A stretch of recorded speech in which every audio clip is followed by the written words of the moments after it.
Ang kwentong ito ay hango sa totoong buhay. Karanasan ito ni Matong. Taong 1970, Pangil, Laguna.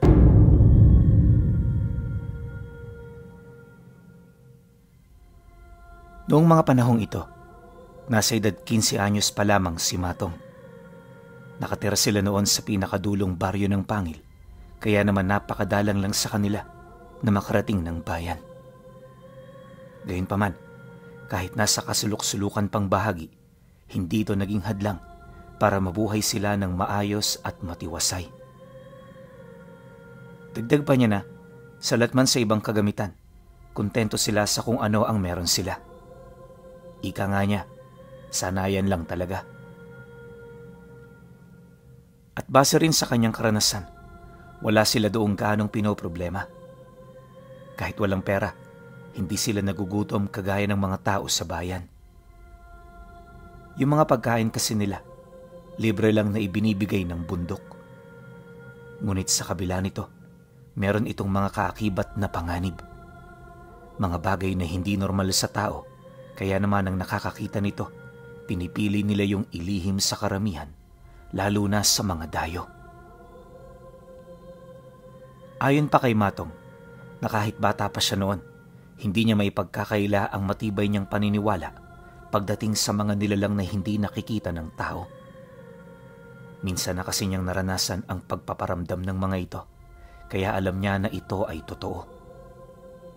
At dahil dito, kapag umakit sila ng bundok para maghanap ng pagkain, nagdodoble ingat talaga silang lahat. Hindi sila mga tipo ng taong basta-basta na lang roon pupunta para mangyurak ng kung ano-anong bagay na parte ng kalikasan na makikita nila. Dagdag pa niya na, meron sa kanilang kakaibang paniniwala noon ukol sa kalikasan. Sabi-sabi ng mga matatanda na kung ano ang ipinapakita mo rito, ganon din ang ibabalik nito sa'yo. Halimbawa, kung binaboy mo ang kalikasan, bababuyin ka rin ito sa pamamagitan ng pagpapadala ng mga sakuna. Ang ganoong paniniwala ang matagal na nilang pinanghahawakan, kaya naman kahit mga batang bagong usbong, hindi basta-bastang nambabarubal sa mga lugar na nagbibigay sa kanila ng pagkain at hanap buhay. Sa loob ng halos 7 taong pangangaso ni Matong, wala naman siyang naranasang kakaiba. Bukod kasi sa sumusunod siya sa payo ng mga magulang niya, hindi rin siya gumagawa ng kahit na anong kabalbalan sa bundok. Kumbaga, kung ano lang noon ang pakay niya, yun at yun lang ang kanyang ginagawa. Dahil dito, ni minsan hindi pa siya nakaranas ng kahit na ano.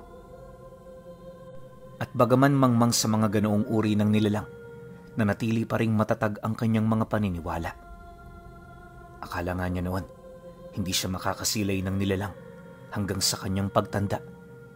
Pero habang nagkakaedad itong si Matong, napapansin niya na parang unti-unti nang tumatalas ang kanyang paningin. Kapag umakit kasi sila noon ng bundok para mangaso, may mga pagkakataong nakakasilay siya ng tao at mga nilalang na bigla na lamang naglalaho. Noong una, lahat yon inakala niyang dulot lamang ng kanyang imahinasyon. Pero sa katagalan, paunti-unti niyang napagtatanto na ang mga ito ay totoo. Hindi nagtagal, dala ng matinding kuryosidad, nagdesisyon na silang ilapit ito sa kanyang lolo. Bago kasi siya noon makipag-usap sa lolo niya, napakarami na ng mga kaganapang nasaksihan niya. At kahit anong gawin niya, sadyang hindi niya ito mahanapan ng rason at mga kasagutan. Dahil sa mga bagay na yon, dito na siya naglakas loob na ilahad ang lahat ng mga bagay na hindi niya maipaliwanag. At para magawa ito, maigi niyang binantayan ng lolo niya hanggang sa mag-isa na lamang yon sa bahay nila. Isang hapon, nang umalis ang mga kasama nito sa bahay, dito na siya agarang pumasok. Pagsilay naman ng matanda sa kanya, napangiti lang naman ito habang nagwiwika ng, "Wala rito ang mga anak ko, apo. Kung may kailangan ka sa kanila, sa bundok mo sila puntahan. Pupunta ka naman doon, hindi ba?" Nang marinig niya ang sinabi nito, dali-dali naman siya roong lumapit, kasabay ng pagsagot dito ng, "Hindi holo, sa inyo ho ako may kailangan." "Lolo, meron ba kayong alam tungkol sa lalaking nakatira sa talon doon sa gubat? Palagi ko kasing nakikita yun, Loy, lalo na kapag napapadaan kami. Ang hindi ko lang mawari, kung totoo ba siya o hindi." Dahil sa kanyang sinabi, biglang napatitig sa kanya ang matanda.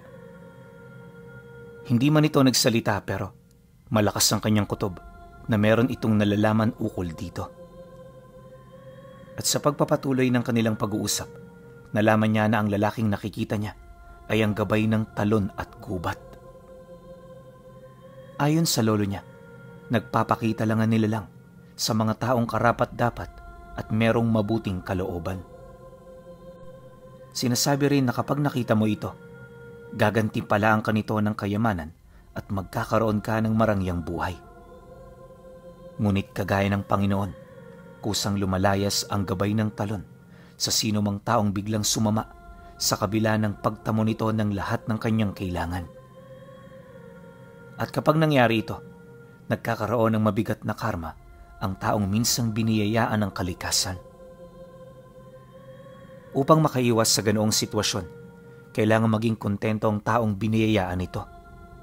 Ano man ang makamit sa buhay, kailangang manatili sa lupa ang kanyang mga paa. Matuto rin siyang magmahal sa kanyang mga kapwa, higit na sa mga kapuspalad. Dagdag pa ng matanda na, hindi madali ang pagtaglay ng ganoong biyaya, sa kadahilan ng meron itong malaking responsibilidad. Mariin din itong inilahad na mas mapalad ang hindi nito makakatanggap sa kadahilan ng hindi nito mararanasan ang mga tentasyon na halos hindi kayang tanggihan ng isang ordinaryong tao. Paalala ko lang sa iyo, Apo, panatilihin mo kung sino ka kung sakali mang ikaw ang napili niya. Ang kayamanan ay hindi inilalagay sa ulo, kundi inilalagay ito sa kamay. Kaya ito nasa kamay ay para makatulong at hindi para makapang-api. Sundin mo ang tadhana mo, ngunit magnilay ka sapagkat nasa paligid lang ang mga panganib na naghihintay kung kailan ka manghihina. Payo ng lolo niya. Matapos naman nilang mag-usap, unti-unti na siyang naliwanagan sa lahat. Bagaman nakakamangha ang salaysay nito, di niya yun gaanong pinansin. Inisip niya, hindi siya ang taong tinutukoy nito, kaya marahil nagkakamali lang yon ang akala. Gayunpaman, di niya tinutulan ang lahat ng sinabi nito sa kanya. Alam niya kasi na, totoo ang lahat ng yon, sa kadahilan ng isa ang lolo niya sa mga nagpatunay ng mga kakaibang milagrong nangyayari sa mundo. Duman pa ang mga araw. Wala siyang ibang ginawa kundi ang pag-isipan ang mga posibilidad. Ngunit dahil sa dami ng trabaho, unti-unti na rin niyang nakalimutan ang tungkol dito. Hindi naglaon, naging normal na lang ulit sa kanya ang lahat. Naisip niya na wala namang gaanong basihan ng mga kuro-kuro ng lolo niya dahil sa magmula noong napag-usapan nila ang tungkol dito, hindi niya nakita pa ang lalaki sa talon. Akala niya doon na magtatapos ang lahat, pero lingid sa kanyang kaalaman, hindi pa nagsisimula ang kanyang tadhana. Hapon ng Biyernes, habang naglalakad silang magkakaibigan pabalik ng baryo, muli na naman silang napadaan sa talon. Pagsilay naman niya rito, medyo nagtaka siya kasi sa isip-isip niya, may ibang mas madaling daan kumpara rito. Dala ng kuryosidad, tinanong niya ang mga kaibigan niya kung bakit doon sila pumunta. Nang marinig naman ito ang kanyang sinabi, hindi naman niya nagdalawang isip na sumagot sa kanya ng, "Manghuhuli pa kami ng igat sa baba ng talon, Matong. Kung nagmamadali ka, mauna ka na. Sabihan mo na lang ang mga magulang namin na meron lang kaming dinaanan." "Ayoko nga. Sama-sama tayong pumunta rito eh. Sama-sama rin tayong aalis. Tsaka, baka magtagal kayo. Paniguradong mapapagalitan na naman ako ng mga magulang ko." Sagot naman niya. Nang marinig naman ito ang kanyang sinabi, agad naman yung nagpatuloy sa paglalakad habang inaabisuhan siya na bahala na siya sa buhay niya. Pagkarinig naman niya sa sinabi nito, di na rin siya gaanong umimik. Naisip niya, walang saysay kung sasagot pa siya, kaya naman tahimik niyang sinunod ang nais mangyari ng kanyang mga kaibigan.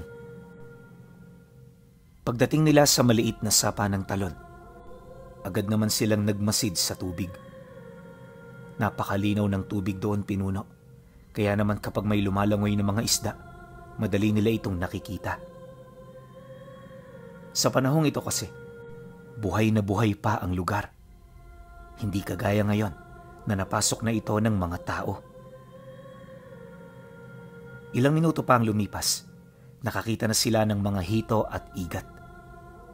Grupo-grupo ang mga itong lumalangoy, kaya naman agad na silang kumuha ng mga lambat para ito ay bitagin.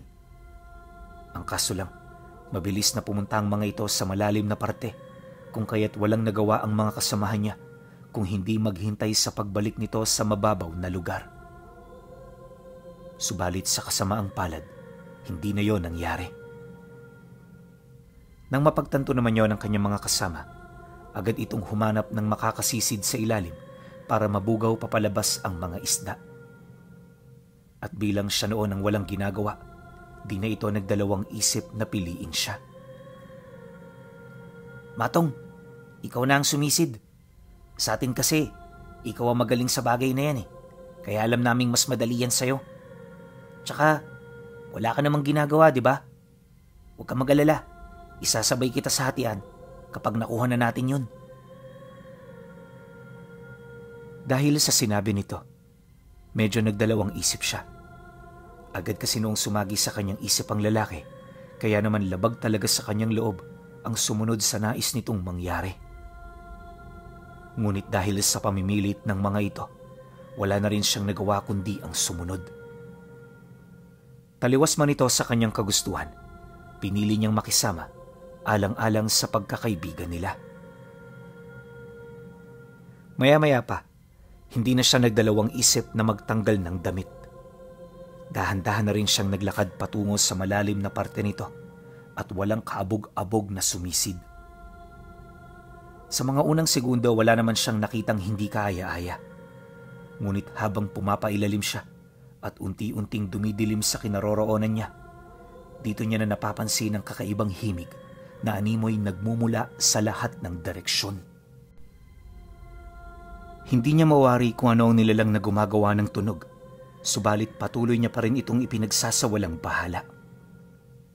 Alam niya kasi na kapag umahon siya ng hindi nagagawa ang trabaho niya, pababalikin siya sa ilalim ng mga kaibigan niya. Dahil dito, nagpatuloy siya sa pag-usad hanggang sa makita na niya ang mga isda. Pag-abog naman niya rito, dali-dali siyang lumangoy papaitaas, ngunit di pa man siya nakakarating sa ibabaw na parte. May naramdaman siyang nilalang na biglang humawak sa paa niya.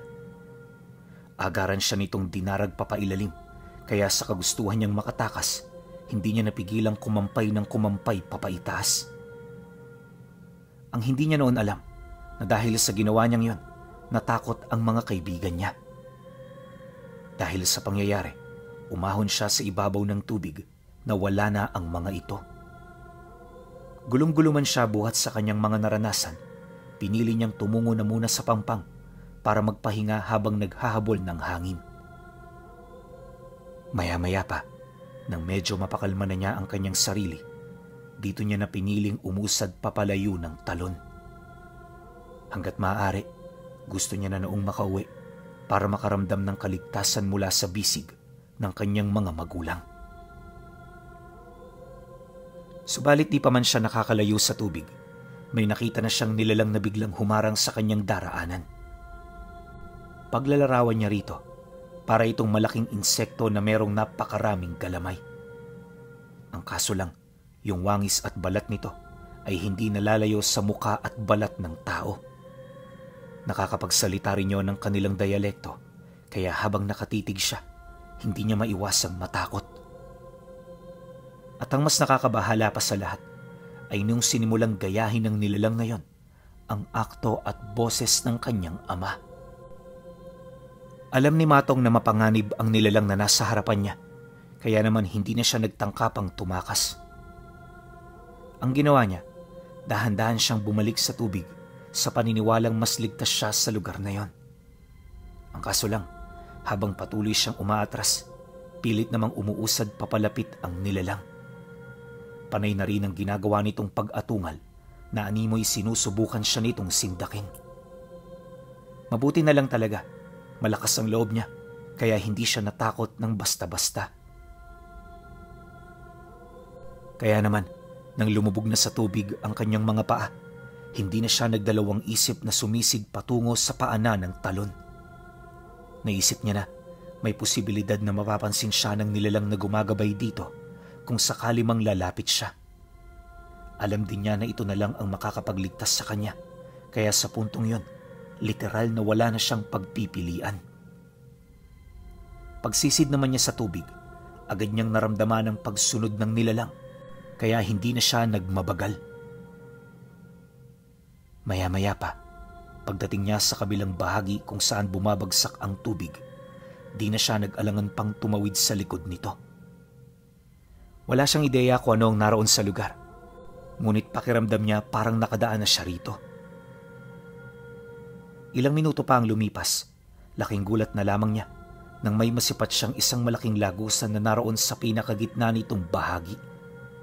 At imbis na daanan lang ito, nagdesisyon siyang pasukin ito. Wala namang ideya itong si Matong sa kanyang kaharapin sa loob.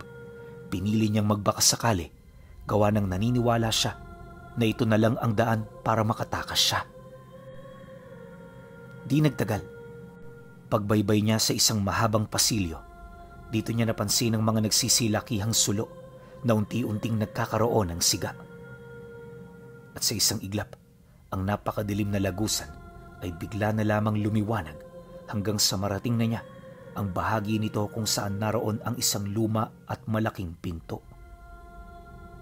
Pagtulak naman niya rito, agad yung bumukas at sa isang kisap mata, bumungad sa kanya ang napakalawak na lugar na animoy ilang daang taon nang nagtatago rito. Paglalarawan ni Matong sa lugar na yon, para itong malaking baryo. Marami itong mga gusali, ngunit walang kahit ni isa ang nakatira rito. Papalibot din ng lugar na yon, marami siyang napansing mga rebulto ng iba't ibang tao na parabang nagtataglay ng kapangyarihan. At sa pinakagitnang bahagi naman ng baryo, may napansin siyang malaking domi na parang may hahalin tulad sa bahay-sambahan. Pagsilay naman niya roon, dali-dali naman siyang napatakbo papaloob matapos niyang marinig ang atungal ng nilalang na nagmumula sa napakahabang pasilyong tinahak niya. Sa puntong yon, halos nangibabaw na sa kanya ang matinding takot, dahilan para hindi na siya makapag-isip ng maayos. Napagtanto niya kasi na sa lugar na tinahak niya, parang wala roon ang nilalang natutulong sa kanya. Ngunit, pagbukas niya ng pinto ng bahay-sambahan, dito niya nakita ang lalaking nakaupo sa isang mataas na tronong nasa pinakagitna nito. Napakagara rin ng paligid, tapos sa tabi ng daan, may mga nakita siyang sandatang nakatarak sa sahig. Hindi lang yun basta-bastang itinarak. Gawa ng yung sahig sa loob nito, gawa sa solidong bato. Kapansin-pansin din ng mga ginto sa kisame ng lugar na animoy ang panahon ang humubog dito. Paglapit niya sa hagdan ng trono, doon niya napansin ang pagsilay sa kanya ng misteryong nilalang na nakaupo rito. Maya-maya pa, napansin niya na itong tumayo habang dahan-dahan itong bumababa ng hagdan. Noong una wala naman siyang napansin doong kakaiba, ngunit sa bawat pagpadyak nito sa lupa, napapansin niya na parang unti-unting nagkakabuhay ang mga rebultos sa paligid niya. Kalaunan, nang mga lahati na ang nilalang na yon, doon na ito tuluyang kumilos. Dali-daling lumakad ang mga dambuhalang rebulto patungo sa lagusan upang bantayan ang nilalang na nakapasok. Segundo lang din ang kinakailangang hintayin ng mga ito bago tuluyang sumiklab ang gulo. At kagaya nga ng inaasahan niya, hindi nagtagumpay ang nilalang na humabol sa kanya na makatagos sa mga ito. Bago pa man kasi yun makalapit sa mga dambuhalang rebultong binuhay ng nilalang na nakaupo sa trono, nagkagutay-gutay na ang buo nitong katawan. At sa pagbalik ng katahimikan sa paligid, bumungad sa kanyang harapan ang lalaking kani-kanina lang nasa kalagitnaang parte pala ng hagdan. Pagkatitigan nilang dalawa, napangiti lang naman yun sa kanya habang humahawak sa kanyang balikat. Masaya ako sapagkat pumunta ka na mas maaga kaysa sa aking inaasahan. Batid kong alam mo na kung bakit ka nakarating sa lugar na ito. Kaya wala na akong dapat pang ipaliwanag. Sa ngayon, Matong, gusto ko lang kumpirmahin kung hinahangad mo rin ba ang biyayang magmumula sa akin. Malaking responsibilidad ang kaakibat nito. Kaya kapag hindi ka nag-ingat, maaari mo itong ikapahamak. Pag-isipan mo ito ng mabuti, sapagkat alam mo na hindi ito magiging madali. Nang marinig niya ang sinabi nito, kahit wala yun sa kanyang plano, napilitan siyang sumagot alinsunod sa gusto nitong marinig. Alam niya na hindi nais ng nilalang ang pagtutol o anumang uri ng pagtalikod sa kagustuhan nito, kaya naman napilitan siyang sumang-ayon. Naisip niya, magiging madali naman ang lahat para sa kanya kung susundin niya ang lahat ng habilin ng lolo niya. Ngunit ang hindi niya alam, hindi ito ganun kadali. Hindi rin totoo na ayaw ng nilalang ang pagtutol, gawa ng unang-una, binibigyan nito ng kalayaan ang lahat ng taong natitipuhan niya. Yon ang hindi niya alam noon. Nang marinig naman ito ang kanyang sinabi, paulit-ulit pa siya nitong tinanong ukol dito para kumpirmahin ang kanyang sagot. Subalit, dahil sa hindi na yon mapabago ng nilalang, nagdesisyon na itong sang-ayunan ang kanyang pagsang-ayon. Ilang minuto pa ang lumipas. Dito na siya nito pinapili kung anong biyaya ang gusto niya. Binubuo kasi ng 3 parte ang biyayang ibibigay nito. Kaya naman nasa kanya na ang pasya kung ano ang kanyang kukunin. Una, magkakaroon siya ng yamang hindi mapapantayan ng kahit na sino. Ikalawa, habang buhay na hindi makakaranas ng kahit na anong karamdaman ng kanyang pamilya. At ang ikatlo, magkakaroon siya ng malalim na kaalaman pagdating sa lihim na karunungan, ngunit ang magiging kapalit nito ay mawawalay siya sa kanyang mga mahal sa buhay. At kahit magkita-kita pa sila, hinding-hindi na siya nito makikilala pa kahit anong gawin niya. Mabubuhay din siya sa pagtitiis at kahit anong pagtsatsaga, hinding-hindi siya makakatakas sa kahirapan. Nang marinig naman yun ni Matong, medyo napatras siya kasi hindi niya lubos maisip kung ano ang kanyang pipiliin. Lahat kasi ng sinabi ng lalaki, gusto niyang makamit sa buhay maliban na lang sa ikatlo. Ngunit dahil dito, napagtanto niya na parang may patibong ang lahat ng sinasabi nito. Sa kagustuhan niyang malaman kung ano ang tamang isasagot, pinag-isipan niya ito ng maigi hanggang sa maunawaan na niya na ang pinakamahalaga sa lahat ng bagay na sinabi nito ay walang iba kundi ang pangatlong kondisyon. Mabubuhay nga siya nito ng punong-puno ng pagtitiis, ngunit ang magiging kapalit naman nito ay ang seguridad ng kanyang buhay.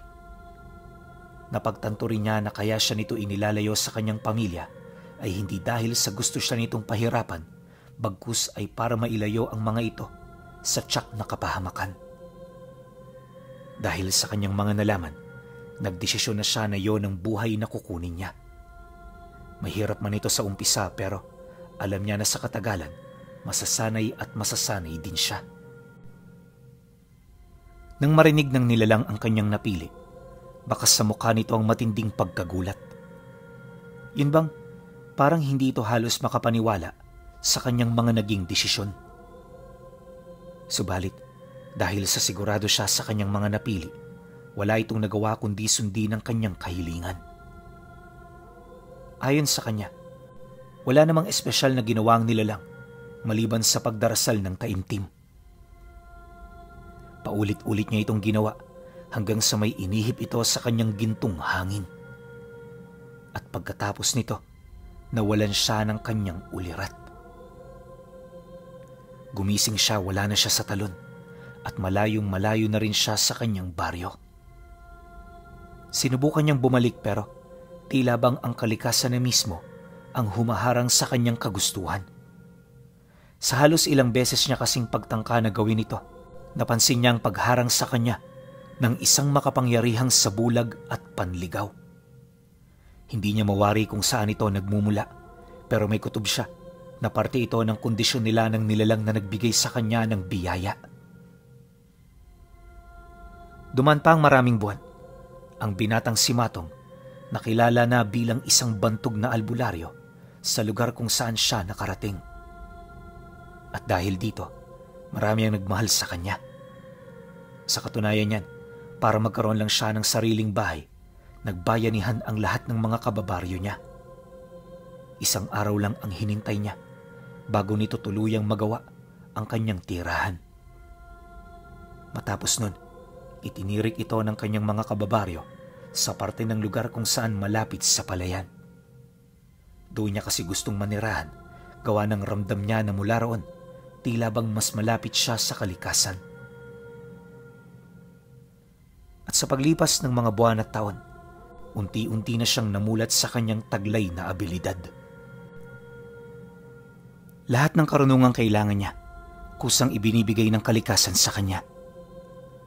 May mga tinig din sa kanya noong nagsasalita kapag may mga ritual siyang hangad na matutunan. Ganon at ganon lang palagi ang kanyang ginawa, kasabay ng pagtulong niya sa kanyang kapwa. Ayon kay Matong Pinuno, na sa edad niya noong 25 anyos, marami na siyang taong natulungan. Hindi na rin mabilang ang mga nilalang na kanyang nakalaban, kaya naman aminado siya na marami na ang may lihim na galit sa kanya. Ngunit sa kabila nito, hinding-hindi siya nakaramdam ng pagkabahala. Alam niya kasi ang sukdulan ng kanyang abilidad at nasisiguro niya na sa ganoong estado ay walang makakatalo sa kanya. At para maipakita ang kanyang kapangyarihan sa iba't ibang mga nilalang, lahat ng kumalaban sa kanya, ikinulong niya sa isang bahay na ilang kilometro ang layo sa tahanan niya. Tuwing hapon bumibisita siya rito para pakainin ang mga mangkukulam at aswang na kanyang alipin. May mga manlalason din doon, kasama ng mga manggagaway at mambabarang. Dahil sa ganun niyang kakayahan, ang mga taong minsang kumalaban sa kanya ay unti-unti na niyang napagbago. Binigyan niya kasi ito ng pagkakataon mabuhay. Kung isusumpa ng mga ito, natatalikuran na nila ang mga masasama nitong gawa. Subalit, hindi rin yun magiging madali dahil obligado silang pagbayaran sa kanyang kulungan ang ilang taon para sa kanilang mga kasalanan. Bagay na naging daan para mapabago niya ang kaisipan ng mga ito. At sa halip na ituring pa siya nitong kalaban, tila bang sumasang-ayon na rin ang mga ito sa kanyang kagustuhan. Bagaman hindi naging madali para sa kanya na pabaguhin ang kaisipan ng mga nilalang, nagawa niya itong maisakatuparan. Akala niya magpapatuloy na sa mahabang panahon ng ganoong sitwasyon, pero may mga pagkakataon pa rin na nakakasagupa siya ng mga hindi inaasahang banta.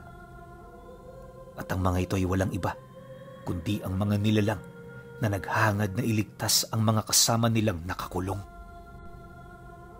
Subalit, kahit may mga nagtatagumpay sa mga ito na mapalaya ang mga kadugo nila, hindi pa rin nila yun nagagawang maitakas.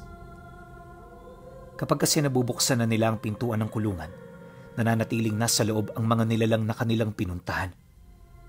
At makailang beses man nila itong kumbinsihin, hindi nila ito mapasunod-sunod. Sa oras naman na matunugan ito ni Matong, agad siyang pumupunta sa kulungan para kausapin ang mga ito. Muli niya roong ipinapaalala kung sino siya sa pamamagitan ng pagpapamalas ng mga karga niya. Ang kaso lang, kahit marami sa mga ito ang nasisindak, meron at meron pa rin nagkakaroon ng lakas ng loob upang siya ay labanan. Hindi niya mawari kung saan ito humuhugot ng lakas, ngunit sa oras na nakakatagpo siya ng ganoong nilalang, walang awa niya itong pinapatay. Pagkatapos inililibing niya sa tabi ng kulungan ng bangkay para hindi na ito pamarisan pa. Ayon pa kay Matong na, sa tinagal-tagal niya sa ganoong larangan, isang nilalang lang ang ginamitan niya ng buo niyang lakas. At ito ay walang iba, kundi ang nagpakilalang ina ng mga mangkukulam. Tunay na makapangyarihan ang mga karga nito, kaya para matalo ito kailangan niya pang magsakripisyo ng mga ritual.